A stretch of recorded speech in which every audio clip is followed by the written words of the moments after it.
Hello दोस्तों, स्वागत आप सभी का मेरे यूट्यूब चैनल 10 संजय में। दोस्तों आज जो हमने सीरीज से बात करने जा रहे हैं वो बात कर रहे हैं वर्धा योजना। वर्धा योजना भी आपको बहुत ज़्यादा इंपॉर्टेंट है, एक नंबर आपको देखी जाएगी। हमारी सीरीज चल रही है यूजीसी ने दिसंबर 2025, सब्जेक्ट हमारा एजुकेशन। और इसके अगर आपको नोट्स चाहिए तो आप इस वाले नंबर पर कॉन्टैक्ट कर सकते हैं 7217377533। चैनल पर नहीं हो तो चैनल को सब्सक्राइब कर लेना, बेल आइकन ऑल को प्रेस कर लेना, जिससे आने वाली वीडियो आपको नोटिफिकेशन मिलता है। इस वाली वीडियो को आप अंत तक देखना, बने रहना, ठीक। अगर हम सबसे पहले बात करते हैं वर्धा योजना, इसके जनक कौन हो सकते हैं, यानी इसके फादर्स कौन हो सकते हैं, इसके पापा जी कौन हो सकते हैं। तो इसके जब हम जनक की बात करते हैं तो आपको बता देना महात्मा गांधी।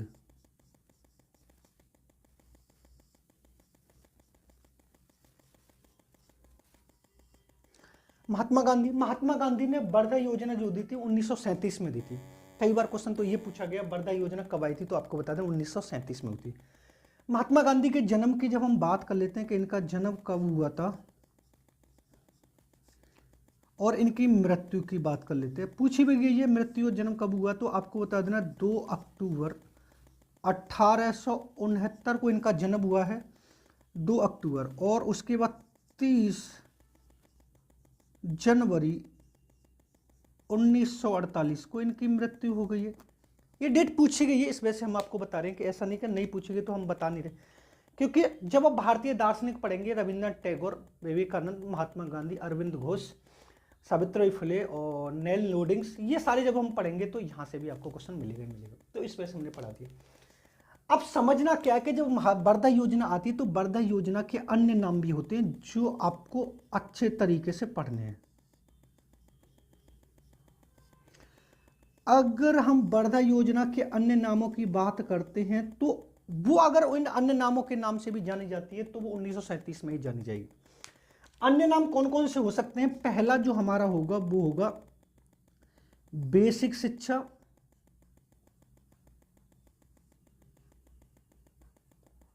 ठीक है। उसके बाद आती है हमारी तालीम शिक्षा,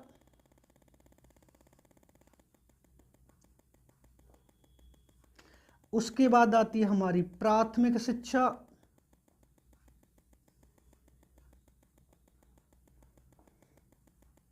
उसके बाद हमारी आती है अनिवार्य शिक्षा,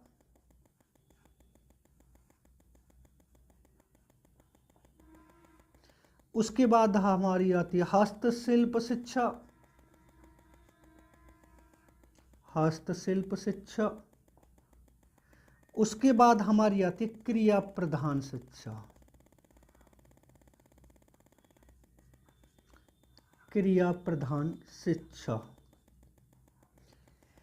इतने नामों से हम किस योजना को जानते हैं तो आप बता सकते हो सर वर्धा योजना के नाम से जानते हैं। और अगर इन सबकी डेट आपसे पूछता है कि इन सबकी डेट कब होती है तो आपको बता देना 1937। और इसके जनक की जब बात करें तो आप आराम से बता सकते हैं इनके जनक कौन माने जाते हैं, महात्मा गांधी माने जाते हैं। क्योंकि कभी कभी अगर बेसिक शिक्षा की बात करता है तो बात किसकी हो रही है? महात्मा गांधी की हो रही है। अगर मैं यहां पर आप लोगों को एक और चीज बताता हूं कि मान लीजिए हमने यहां पर एक चीज बताई आपको कि बेसिक शिक्षा, समझना इंपॉर्टेंट पार्ट है ये भी, तब इसको बता रहे हूं। अगर आपसे वो ये कहता है कि बेसिक शिक्षा के जनक कौन है, अगर वो आपसे ये कहता है कि बेसिक शिक्षा के जनक कौन है, तो इसके 2 तरीके से जनक पूछे जा सकते हैं। या तो वो महात्मा गांधी की बात करेगा,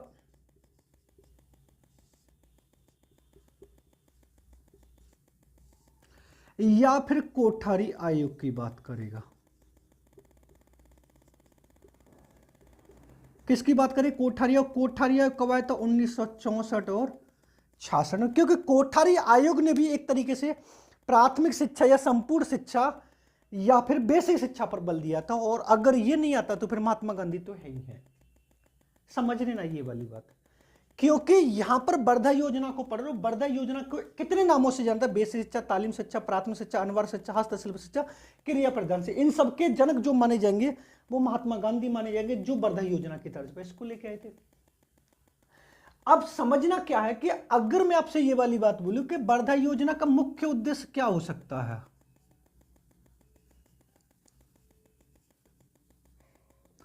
सबसे बड़ी बात तो यहां पर यह है कि इसका मुख्य उद्देश्य हो क्या सकता है।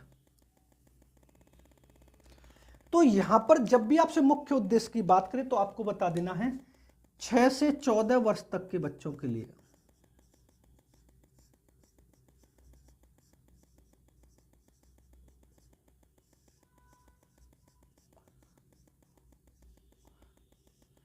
प्राथमिक शिक्षा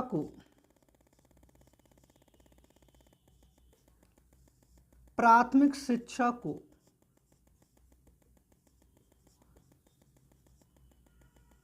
निःशुल्क एवं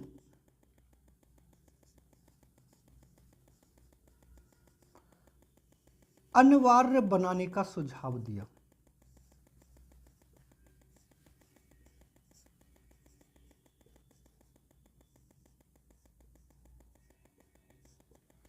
अगर आपसे ये वाली बात पूछता है कि वर्धा योजना लाई क्यों गई थी, तो आप अच्छे तरीके से बता देना कि 6 से 14 वर्ष तक के बच्चों के लिए प्राथमिक शिक्षा जो हमारी उसको निःशुल्क एवं अनिवार्य बनाया जाए।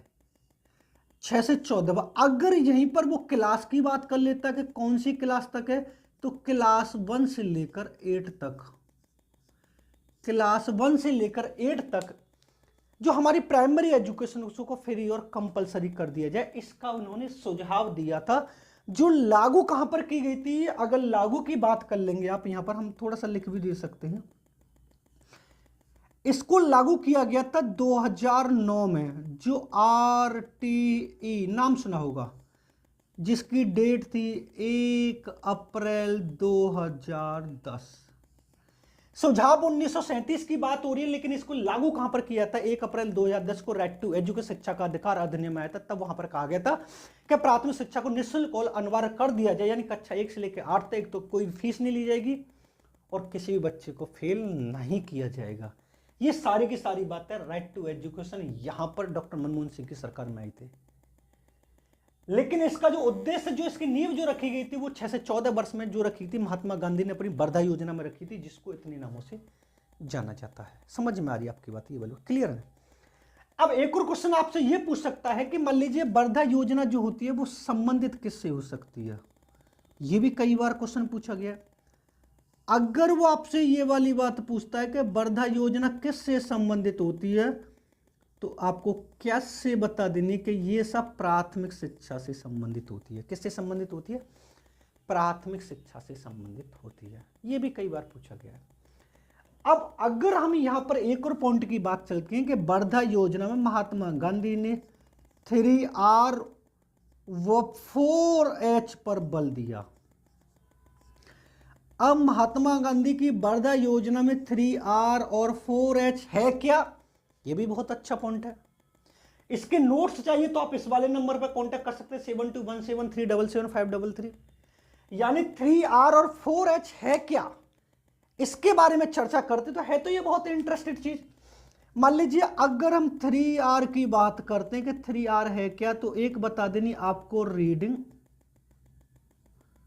एक आपको बता देनी है राइटिंग, और एक आपको बता देनी है अर्थमेटिक।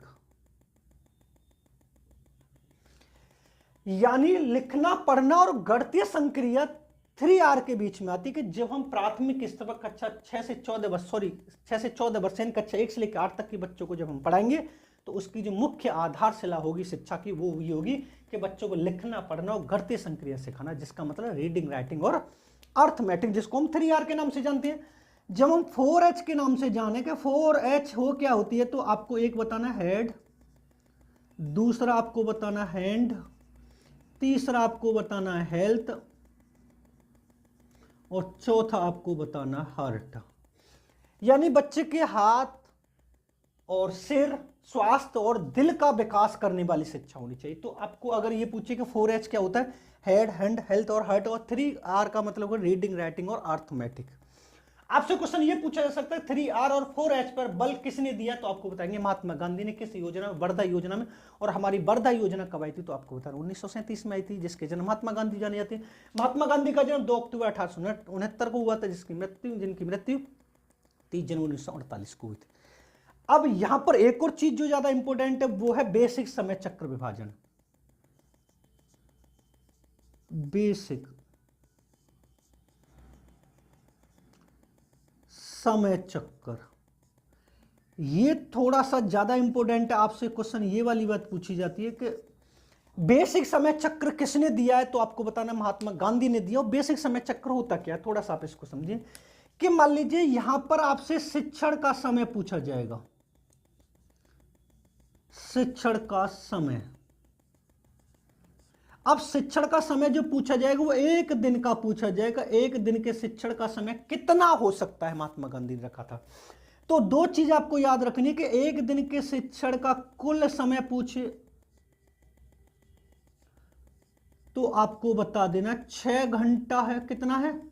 6 घंटा है। और एक दिन के शिक्षण का समय पूछे, समझना, शिक्षण का समय पूछे तो 5 घंटा 30 मिनट बता देना। कितना बता देना? 5 घंटा 30 मिनट बता देना। यानी आधा घंटा जो होगा वो किसके लिए होगा? वो लंच के लिए होगा। किसके लिए होगा? वो लंच के लिए होगा। अगर कुल समय की बात करें 6 घंटा बता देना। अगर जिसमें पढ़ाने की बात हो तो उसमें वो 5 घंटा 30 मिनट बता देंगे। और इसमें भी अगर प्रैक्टिकल कार्य की बात करता है, किसकी बात कर रहा है? प्रैक्टिकल कार्य की बात कर रहा है, तो आपको बता देना 3 घंटा बच्चों को क्या सिखाया जाएगा? हस्तशिल्प कार्य, यानी क्रिया प्रधान शिक्षा, यानी कुछ कार्य करने की बात होगी। तो 3 तरीके से आपको समझ लेना कि अगर एक दिन के शिक्षण का कुल समय की बात करें तो 6 घंटे बता देना, शिक्षण समय की बात करें 5 घंटा 30 मिनट बता देना, और अगर प्रयोगात्मक कार्य की बात करें तो 3 घंटा भी हो सकता है, 3.5 घंटा भी हो सकता है। ये वर्धा योजना बहुत अच्छे तरीके से पढ़ रहे हैं, जिसका मुख्य उद्देश्य ज्यादातर ये पूछा गया है, ये संबंधित किससे है? इससे है। और अगर आपसे ये वाली बात पूछी जाती है कि महात्मा गांधी की वर्धा योजना में जो दर्शन था, उस दर्शन को किस और नाम से जाना जाता है, तो आपको बता देना सर्वोदय दर्शन के नाम से जाना जाता है।